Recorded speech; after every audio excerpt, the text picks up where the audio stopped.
Valentine's day. Happy Valentine's Day. Happy Valentine's Day. दुनिया के सबसे बड़े फेस्टिवल्स में से एक। इस एक ही दिन में चॉकलेट्स, फ्लावर्स और कार्ड्स की वजह से पूरी दुनिया में बिलियंस ऑफ डॉलर्स का बिजनेस होता है। लेकिन अब इस दिन को मनाना चाहिए, नहीं मनाना चाहिए, ये तो बहुत बड़ी डिबेट है। लेकिन क्वेश्चन ये कि ये दिन वैलेंटाइंस डे आखिर आया कहां से? और मोस्ट इंपॉर्टेंटली ये सारा पैसा बिलियंस ऑफ डॉलर्स किसकी जेब में जाता है? दोस्तों आज हम देखेंगे कि वैलेंटाइंस डे का कॉन्सेप्ट कहां से आया। चलिए देखते हैं। आज से 2000 साल पहले पूरी दुनिया में सिर्फ एक ही सुपर पावर थी, द ग्रेट रोमन एम्पायर। और जैसे ही एम्पायर अपनी ताकत की पीक तक पहुंची, एग्जैक्ट उसी टाइम अल्लाह ने इसी एम्पायर के अंदर अपना एक माइटी पैगंबर भेजा, ईसा अलैहिस्सलाम। ईसा अलैहिस्सलाम बाकी सारे पैगंबरों से बहुत डिफरेंट थे, क्योंकि एक तो वो बहुत बड़े मिरेकल से पैदा हुए थे, और जैसे ही वो बड़े हुए अल्लाह ने उन्हें अपनी तरफ से एक बहुत ही यूनिक पावर दी, जिससे वो किसी भी बीमार इंसान को सिर्फ एक हाथ के टच से बिल्कुल ठीक कर देते थे। और आगे जाकर ईसा अलैहिस्सलाम इसी पावर को यूज करके फलस्तीन के गरीब लोगों की मदद करने लगे, जिससे वो बहुत ही छोटी एज में फलस्तीन के सबसे फेमस आदमी बन गए। जिसके बाद वो जहां भी जाते थे हजारों लोगों का क्राउड उन्हें देखने के लिए जमा हो जाता था। लेकिन ईसा अलैहिस्सलाम को अपने इस फेम की कोई परवाह नहीं थी। मतलब जब भी लोग उन्हें देखने के लिए जमा होते थे, ईसा अलैहिस्सलाम उन सब के सामने ऐसी बातें करते थे जो इससे पहले किसी में करने की हिम्मत नहीं हुई थी। मतलब ईसा अलैहिस्सलाम उस जमाने के यहूदी स्कॉलर्स को एक्सपोज करने लगे। ईसा अलैहिस्सलाम की इन बातों से लोग तो उनसे बहुत इंस्पायर होते थे, लेकिन इन्हीं बातों की वजह से उस जमाने के यहूदी स्कॉलर्स ईसा अलैहिस्सलाम के सबसे बड़े दुश्मन बने।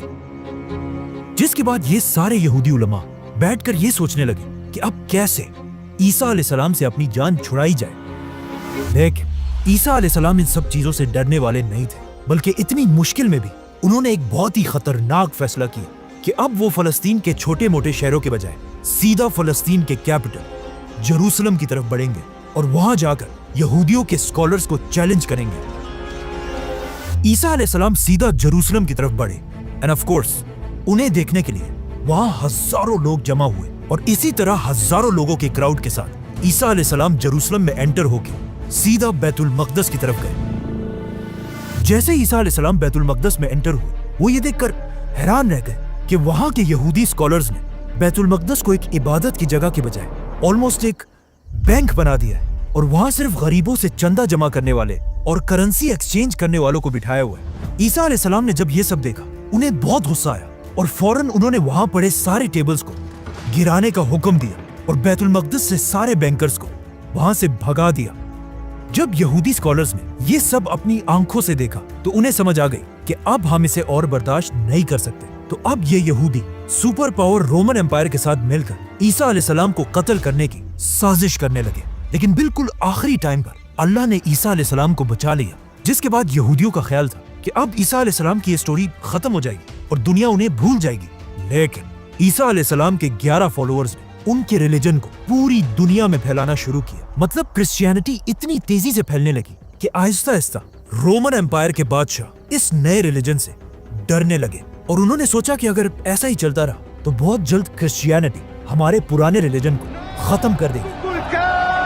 तो अब इस सब को रोकने के लिए रोमन एम्पायर के बादशाहों के पास सिर्फ एक ही हल था कि सारे क्रिश्चियंस को मारा जाए। जिसके बाद रोमन एम्पायर ने अपनी पूरी ताकत यूज करके क्रिश्चियंस पर जुल्म करना शुरू किया, और जैसे जैसे वक्त गुजरता गया ये जुल्म और भी ज्यादा बढ़ने लगा। आखिर 200 साल के बाद रोमन एम्पायर के तख्त पर एक नया बादशाह बैठा, एम्परर क्लॉडियस।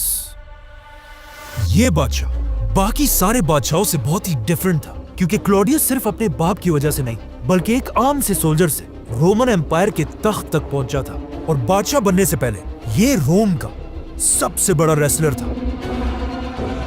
तो अब जैसे ही क्लॉडियस दुनिया का सबसे बड़ा बादशाह बना, उसने अपनी फौज को यूज करके अपने खिलाफ हर बगावत को क्रश करना शुरू कर दिया। लेकिन इतनी बड़ी फौज के बाद भी एम्परर क्लॉडियस ने यह नोट किया कि उसकी फौज उस जज्बे से लड़ ही नहीं रही जिस तरह वो चाहता है। और जब क्लॉडियस ने पूछा कि ऐसा क्यों है, तो उसे बताया गया कि हमारी army, the great Roman army ने ज्यादा सोल्जर्स बहुत ही यंग हैं और जैसे ही इन यंग लड़कों की शादी होती है उसके बाद इनमें लड़ने का जज्बा बिल्कुल खत्म हो जाता है। ये सुनकर क्लॉडियस ने कहा कि अच्छा तो ये बात है, जिसके बाद आज क्रिश्चियंस की कहानियों में कहा जाता है कि क्लॉडियस ने एक बहुत ही अजीब ऑर्डर दिया कि आज के बाद पूरी रोमन एम्पायर में कोई भी यंग सोल्जर शादी नहीं करेगा। शादियों पर बैन लगाने से रोमन आर्मी की स्पीड तो बढ़ गई, लेकिन यहाँ की आवाम अपने बादशाह से नफरत करने लगी क्योंकि शादियों को बैन करने के बाद रोमन एम्पायर में बेहयाई और रेप के केसेस बहुत ही ज्यादा बढ़ गए। और जैसे ही बेहयाई अपनी पीक तक पहुंची, ये एग्जैक्ट वही टाइम था कि जब एक आम क्रिश्चियन प्रीस्ट सेंट वैलेंटाइन ने यह फैसला किया कि अब बादशाह के इस रूल को और बर्दाश्त नहीं किया जा सकता। अब इससे आगे हिस्ट्री में तो कहीं नहीं लिखा, लेकिन क्रिश्चियन कहानियों में कहा जाता है कि सेंट वैलेंटाइन अपनी जान की परवाह किए बगैर रोमन बादशाह से छुप छुप कर यंग लोगों की शादियां कराने लगा। जब लोगों को इसका पता चला तो वो दूर दूर से सेंट वैलेंटाइन के पास आने लगे और इस तरह सेंट वैलेंटाइन ने अकेले रोमन एम्पायर में बेहयाई के खिलाफ एक बहुत बड़ी कैंपेन शुरू की। लेकिन आहिस्ता आहिस्ता इतने लोगों की शादियां हुई कि ये खबर किसी तरह रोमन एम्पायर के बादशाह क्लॉडियस तक पहुंची, जो इस वॉरियर बादशाह के खिलाफ एक बहुत बड़ी बगावत थी। तो आखिर एम्परर क्लॉडियस ने हुक्म दिया कि ये वैलेंटाइन जो भी है इसको ढूंढकर इसका सर काट दिया जाए, जिसके बाद रोमन फौज हर तरफ फैल गई और फाइनली सेंट वैलेंटाइन को पकड़कर उसे जेल में डाल दिया। जब वैलेंटाइन के फॉलोअर्स को इस बात का पता चला तो उन्हें बहुत दुख हुआ, लेकिन फिर भी क्लॉडियस जैसे एम्परर के सामने वो कुछ भी नहीं कर सकते थे। तो यहाँ पर उन्होंने एक ऐसा रिवाज शुरू किया जो आज तक दुनिया में कायम है। जितने दिन सेंट वैलेंटाइन जेल में थे, हर दिन वो कपल्स जिनकी उन्होंने शादी कराई थी आकर वैलेंटाइन के जेल के सामने फ्लावर्स रखने लगे।